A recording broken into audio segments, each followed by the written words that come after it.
Vamos a empezar. Voy a poner, como siempre, en los comentarios el ID de la sala, por si alguien quiere entrar y unirse por acá a la conversación de hoy.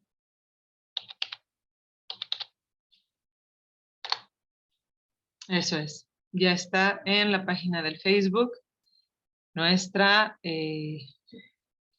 el Zoom ID, para quien quiera integrarse en la conversación. Y bueno, como dice el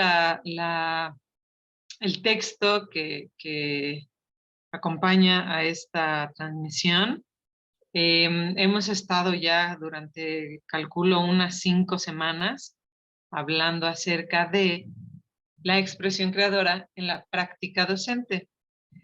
Y las primeras sesiones, lo que estuvimos abordando fue la parte de la expresión creadora. Y esa parte de la expresión creadora la dividí a su vez en temas más pequeños. El lunes pasado di por concluida esa parte. Y a partir de hoy vamos a empezar a hablar de la segunda parte que es la práctica docente. Y la práctica docente es un tema amplísimo, complejísimo, y bueno, nos va a llevar algunas sesiones a hablar sobre este tema desde la perspectiva de la teoría que yo estoy desarrollando, que es la educación libre en el marco institucional. Entonces vamos a empezar con esta parte. Vamos a ir muy despacio con este tema de la práctica docente, muy de a poco. Y también quien se integre en la conversación,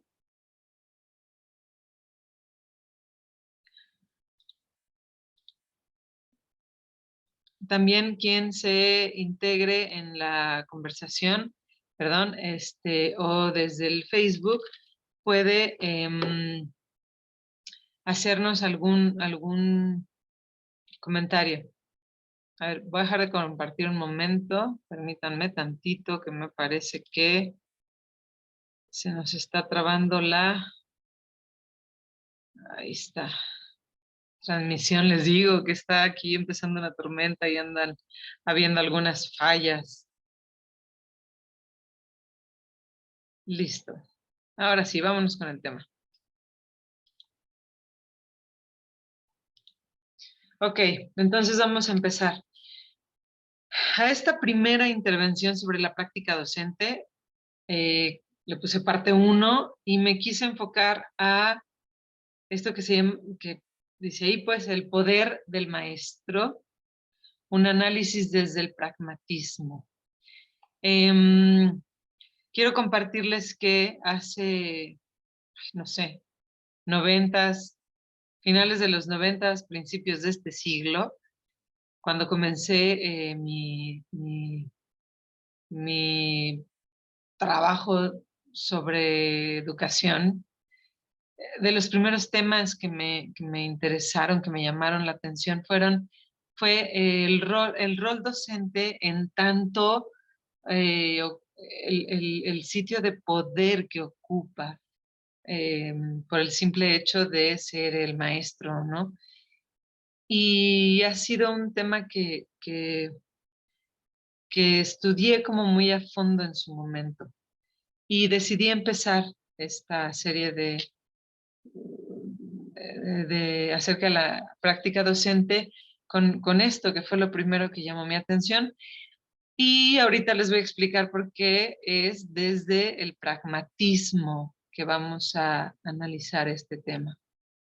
Entonces, bueno, los fundamentos de la educación libre. Ok, les recuerdo que todo esto que yo estoy hablando aquí tiene que ver con este cuerpo teórico que estoy construyendo, que se llama la educación libre en el marco institucional, y que tiene 3 ejes fundamentales. Uno que es la educación creadora, y sobre ese hemos estado hablando en las sesiones anteriores.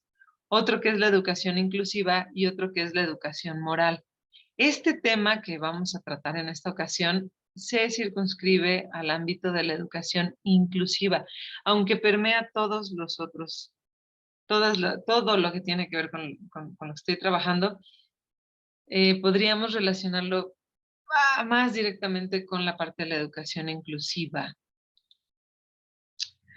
Ok.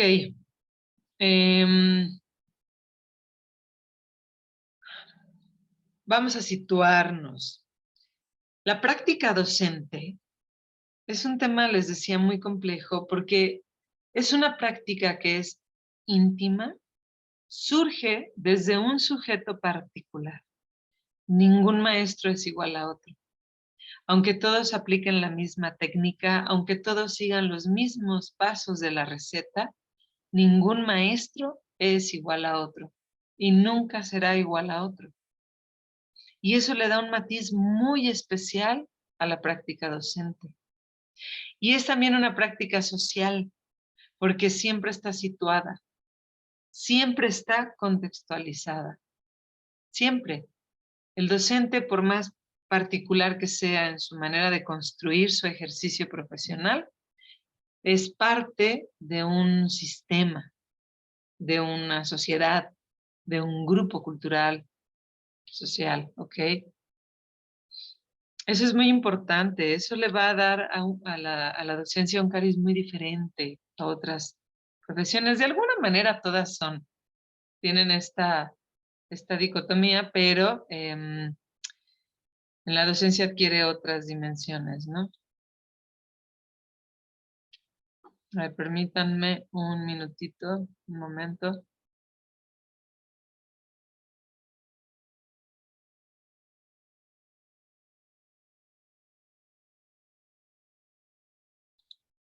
Ok, sigamos.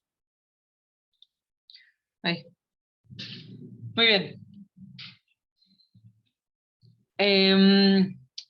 Voy para también situar desde dónde y cómo vamos a estar abordando este complejo tema, les quiero compartir algo de un autor que he estado estudiando las últimas semanas y que me parece maravilloso y que creo que con toda esta transformación de la cuestión educativa que se pretende en México, es muy importante pues estudiar a esta persona. Él se llama Enrique Dussel.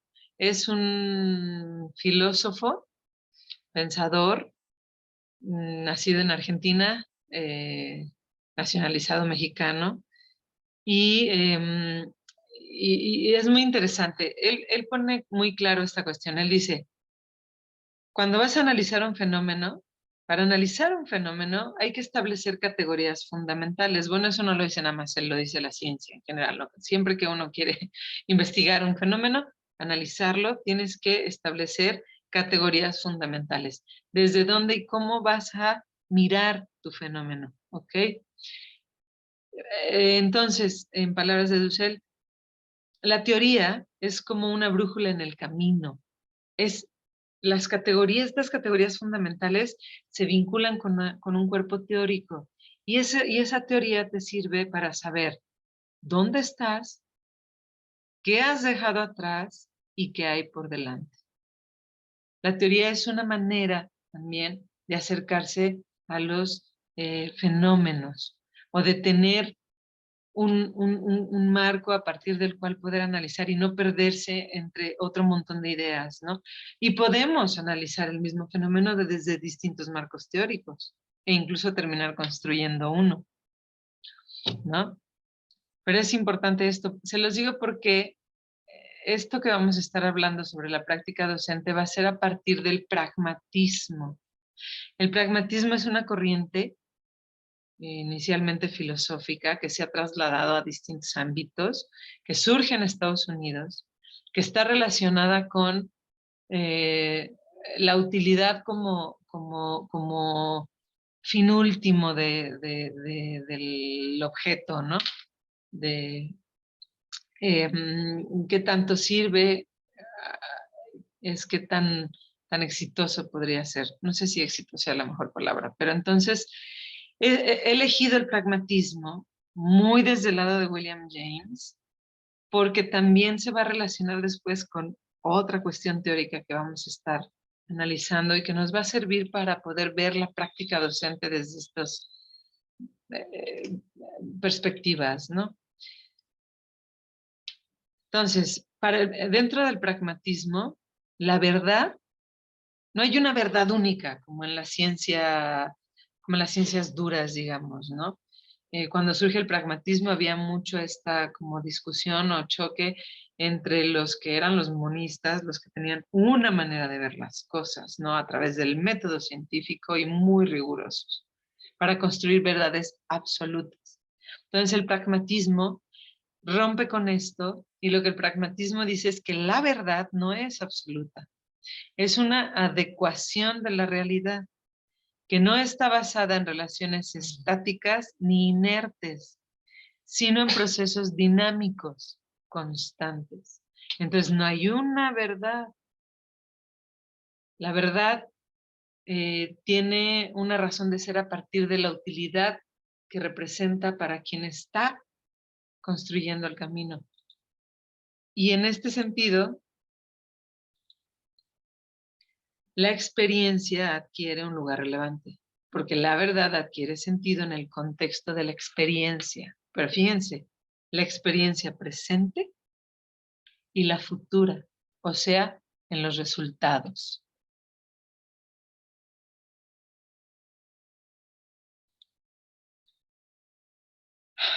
Ok, entonces, el pragmatismo para lo que nos va a servir mirar desde esta óptica es porque la docencia, se los decía, es una práctica que surge de lo íntimo, que no hay dos iguales. Y por eso es esta la base que elegí. Además, en la vida del docente, las cosas que más valor tienen, o los actos, o las ideas que más valor tienen, son aquellas que representan una utilidad y aportan un resultado positivo, ¿no? Entonces, bueno, ya dijimos, vamos a hablar desde el pragmatismo. Entonces, regresemos. El poder del maestro, ¿ok? Y les comparto aquí una frase de un autor inglés que se llama Philip W. Jackson, que dice, a ver,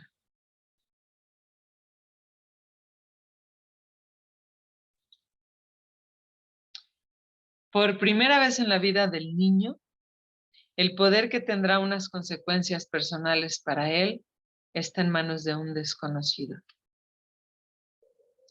Por primera vez en la vida del niño, el poder que tendrá unas consecuencias personales para él está en manos de un desconocido.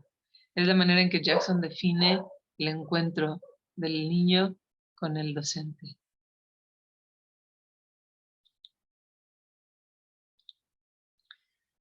Jackson, les decía, es un inglés, no del siglo pasado, del finales del siglo pasado, principios de este, que pone por primera vez sobre la mesa esto de el currículum oculto. Ok, vivimos viendo técnicas, vivimos viendo estrategias didácticas, vivimos analizando este tipo de cuestiones que van hacia como la cuestión académica, la manera de transmitir conocimiento. Sin embargo, hay toda una cuestión, hay toda una serie de eventos que suceden que no tienen que ver con lo académico, sino con la vida social que se teje en el aula y que son aprendizajes también que forman para la vida a quienes están en un grupo, en una escuela, ¿no? Y a esto lo llama él el currículum oculto y lo pone sobre la mesa con una gran insistencia de su estudio y de lo que se está formando realmente en una institución, además de los contenidos académicos, ¿no? Y él lo analiza desde tres lugares: la multitud o la masa, el hecho de ser muchos en un salón que implica para un niño, el elogio, ¿no? O la constitución de la identidad. Todo lo que tiene que ver con el ganarte la aprobación o el rechazo del docente para los niños. Y el poder, porque al final dentro de un aula en una escuela se establecen relaciones de poder. Y eso es bien interesante. Todo esto lo pueden encontrar, bueno, sobre todo lo relacionado con esto último, en un capítulo de un libro que se llama La vida en las aulas. El capítulo se llama Los afanes cotidianos y el libro es La vida en las aulas de Philip W. Jackson. Excelente autor, se los recomiendo. Ok, entonces, estas relaciones de poder que se establecen en un aula, vamos a brincar a algo un poco más general y nos vamos a meter con un autor complejísimo que se llama Foucault. Supongo que algunos ya habrán oído hablar de él, no lo sé, pero Foucault es un filósofo francés que se dedicó a estudiar distintos fenómenos, ¿no?, sociales, y entre ellos estudió el poder. Es muy profundo, muy amplio y complejo el pensamiento de Foucault, y yo nada más voy a tomar estas ideas que están aquí. Todo esto es para poder situar al docente en su aula y empezar a analizar a partir de esta idea de lo que decía el pragmatismo, los efectos, los resultados de la praxis en la docencia. Entonces Foucault dice que el poder no se posee, se ejerce. No nace el individuo con poder como si fuera superhéroe. El poder se ejerce, está ahí y simplemente se ejerce. Entonces, no es una propiedad o cualidad de un sujeto, sino una estrategia. A ver, permítanme, están ladrando mis perros. Ya. Este poder se ejerce a través de dispositivos que le permiten funcionar a cabalidad. ¿Cuáles son estos dispositivos o mecanismos? Hay tres tipos, según Foucault. Los jurídicos, que tienen que ver con las leyes, ¿no?, con la reglamentación, sobre todo a nivel legal. Con los discursivos, lo que yo a través del discurso voy construyendo como dinámicas de poder. Y los psicológicos, son tres tipos de mecanismos y los tres se encuentran presentes en el aula.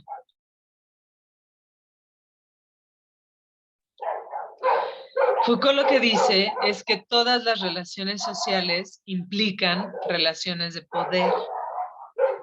Esperen.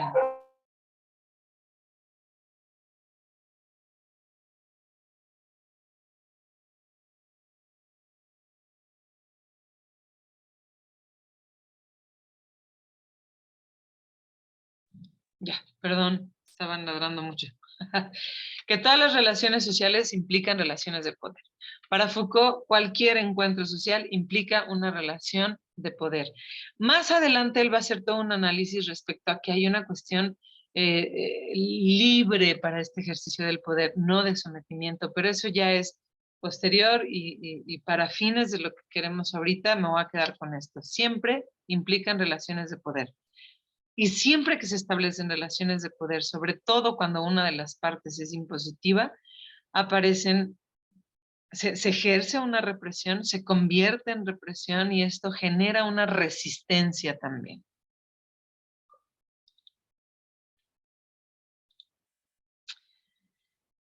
Las prácticas educativas están estrechamente relacionadas con el ejercicio del poder, la verdad y la vida. Entonces, todo esto que les acabo de compartir ahorita es para aterrizar en esta idea. Las prácticas educativas están estrechamente relacionadas con el ejercicio del poder, la verdad y la vida. Y esto es importantísimo si vamos a empezar a analizar el ejercicio docente, entender qué significa realmente este rol en una sociedad. Y entonces puse aquí la importancia del hecho social y de la experiencia singular.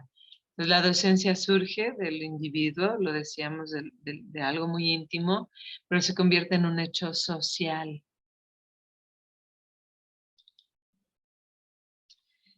A esto que les platicaba de Foucault, él lo llamó la microfísica del poder. De hecho, él estudia las escuelas y las cárceles. Foucault encuentra un parecido entre escuelas y cárceles por la manera en que se ejerce el poder en su interior, por esta microfísica del poder. Esto es muy, muy impresionante, ¿no? Entonces, yo tomé esto para entender a qué me refiero. La escuela, como institución social, tiene la responsabilidad de normativizar y normalizar a cuantos llegan a ella, esperando obtener las herramientas necesarias para desenvolverse en la sociedad. Esta responsabilidad de normativizar, o sea, meter a la gente en el sistema normativo de una sociedad y normalizar a los individuos, esa es la función de la escuela.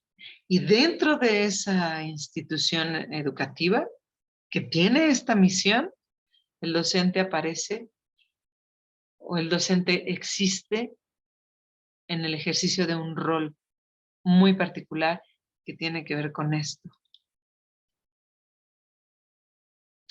El maestro representa dentro del aula el sitio de poder, de autoridad, de sapiencia, de ejemplo. No es en sí mismo una persona poderosa.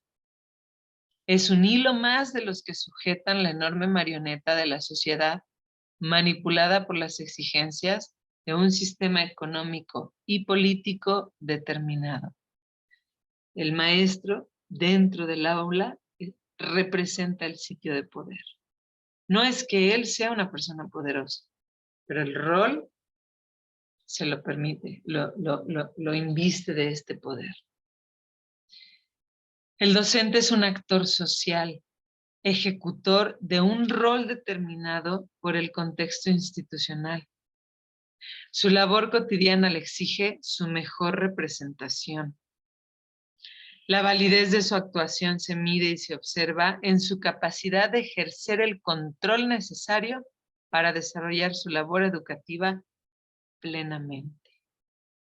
La validez de su actuación se mide y se observa en su capacidad de ejercer el control a partir de este sitio de poder y para cumplir con el objetivo de su rol, tiene que ejercer, tiene que usar ese poder para controlar para lograr su propósito.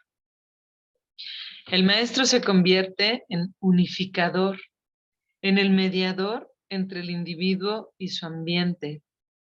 La parte, bueno, a ver, espérenme. Es que ya vamos a terminar. Y quise tomar una frase de Herbert Reed, del que estuvimos hablando en lo de la expresión creadora, para cerrar esta primera parte. Les digo, es de pronto mucha información y vamos por partes y quiero cerrar con esto de Herbert Reed, hablando del rol docente, ¿no? Ahí va otra vez. El maestro se convierte en unificador, en el mediador entre el individuo y su ambiente.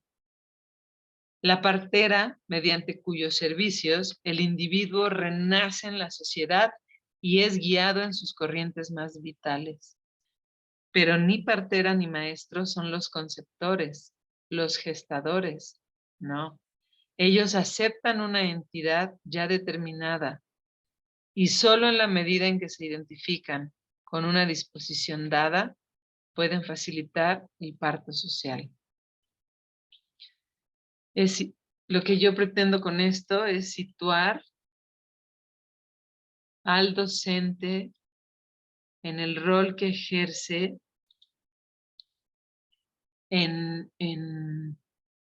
socialmente y sobre todo en el aula, ¿no?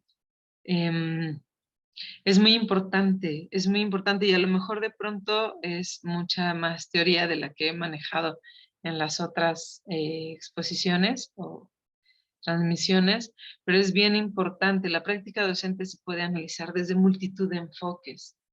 Y entonces siempre es bien importante saber de dónde vamos a partir. en esta primera charla respecto a la práctica docente, lo que pretendo es dejar como claro el lugar, este lugar de poder, porque va a ser muy, muy, muy importante para lo que vamos a ir platicando después.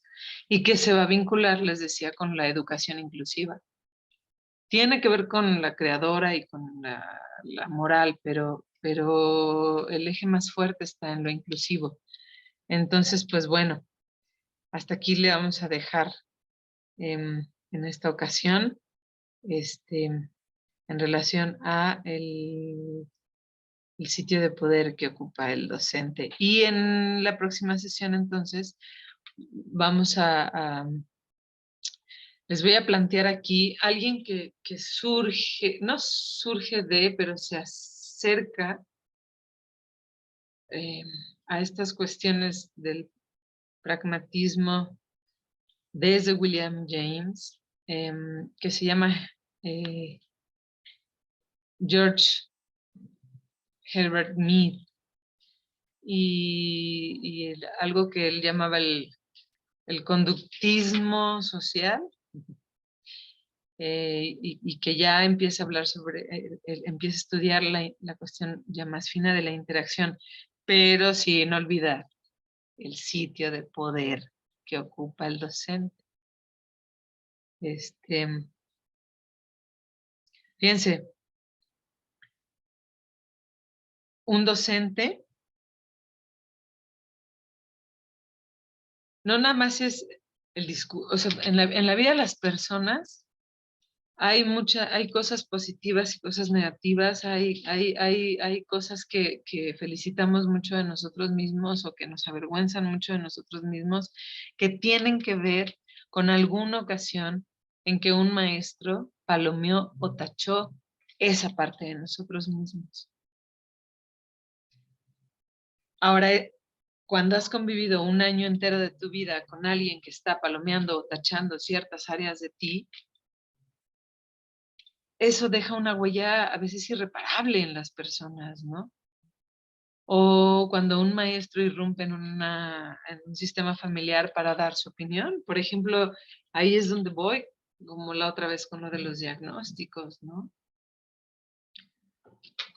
Cuando se irrumpe en un sistema familiar, incluso con una queja, puedes desatar una tormenta en una familia.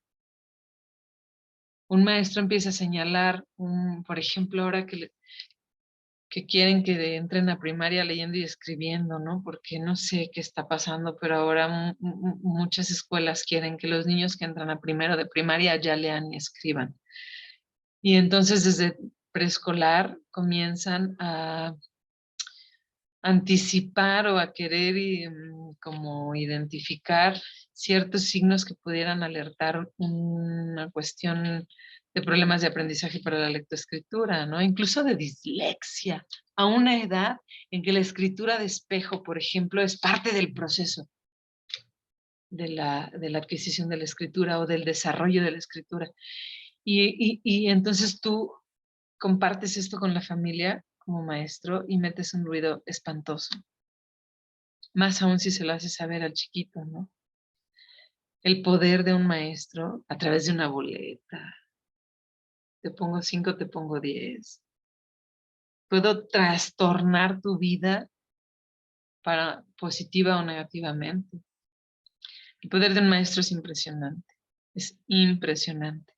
Y nuestros niños jóvenes no están en su mayoría educados desde el sistema familiar para resistir lo que puede representar un maestro en sus vidas, cuando es negativo, ¿no?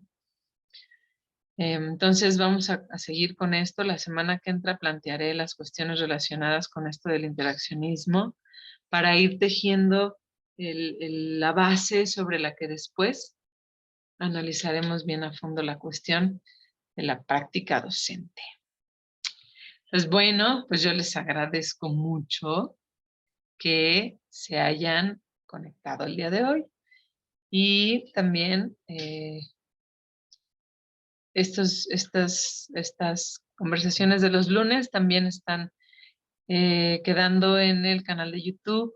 Quien quiera después también compartirlas o revisarlas, están en el canal de YouTube. Y pues bueno, me dio mucho gusto estar otra vez por aquí. Nos vemos el próximo lunes para continuar haciendo un análisis de la práctica docente, más bien poniendo los fundamentos para el análisis. Todavía no empieza el análisis, estamos fundamentando. Y ojalá que en las siguientes reuniones se animen a integrarse y a participar. Son temas muy interesantes para discutirse. Bueno, pues me dio gusto estar con ustedes. Que tengan una bonita semana y nos vemos el próximo lunes. Hasta luego.